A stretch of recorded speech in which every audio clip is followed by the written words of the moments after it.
how can a companies effectively, manage the change in a rapidly, evolving the business environment? This is basically, this particular question leads to how a company can manage the change towards the customer success journey. So, can you just give some insights or elaborate here so that it will be helpful for everyone to go through that? Absolutely. I think a very, very important question. The organization change management is something that is very much required, as you build customer success into your DNA.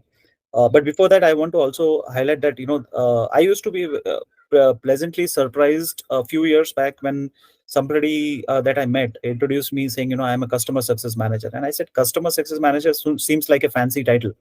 I did not understand it that time, but now I realize, how important that is. Like you have a business relationship manager, you have account managers, which used to be the older nomenclatures. But I think the customer success managers and a team of customer success is very, very is absolutely very much required. And they are of course, the people who interface with the customers, look at the experiences, look at all the data. So I think it's very, very thoughtful for the organization. So I think the first change that an organization, if they don't have CSMs, is to have CSMs and a team of CSMs. It could be a lean team, but something that will help them. Most important, I would say, for effectively managing a change, you need to have very important, which is clear communication. So how do you communicate any reason for change? What kind of impacts that it will bring? The vision for future, which is clearly articulated, and not just for the management or the leadership, but also for all the stakeholders. You might have different messaging for different people, but transparency, always remember, fosters understanding and buy-in. Right. So I think that is very important. Second, of course, is the most important, which is all around leadership or management support.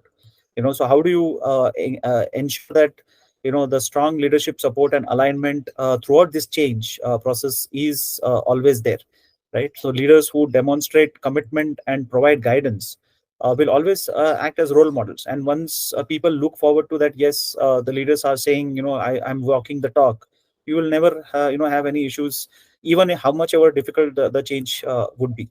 Right. So I think that is very important. Third, I think, is employee involvement.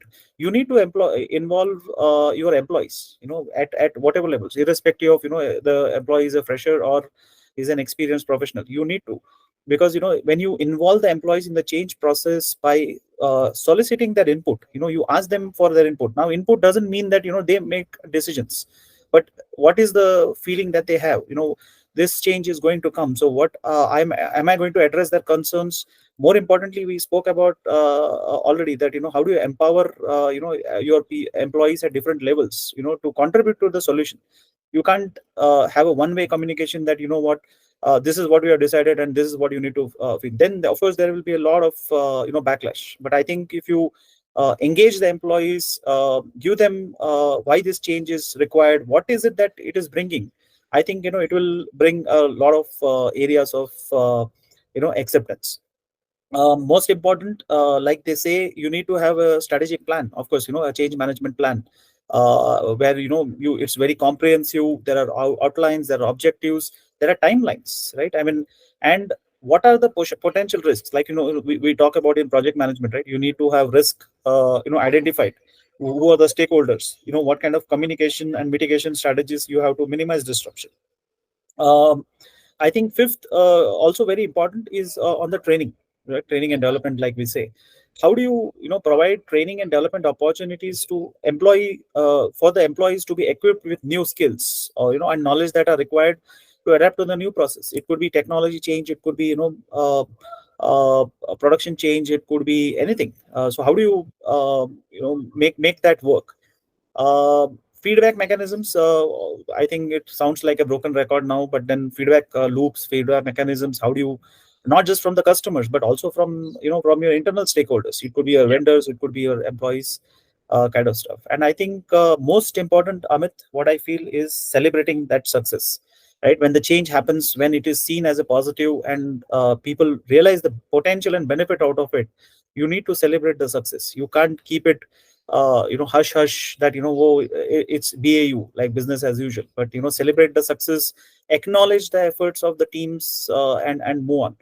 And we already spoke about the last and very important, which is the continual service improvement. And I think that will bring a sea of change in people. They will accept it better and move on. That's what I feel, Amit.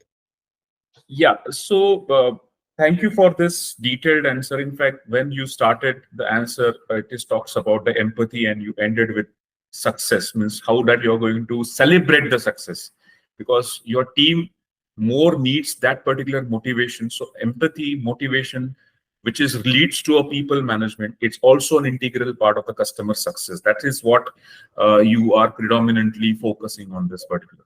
So thank you for this.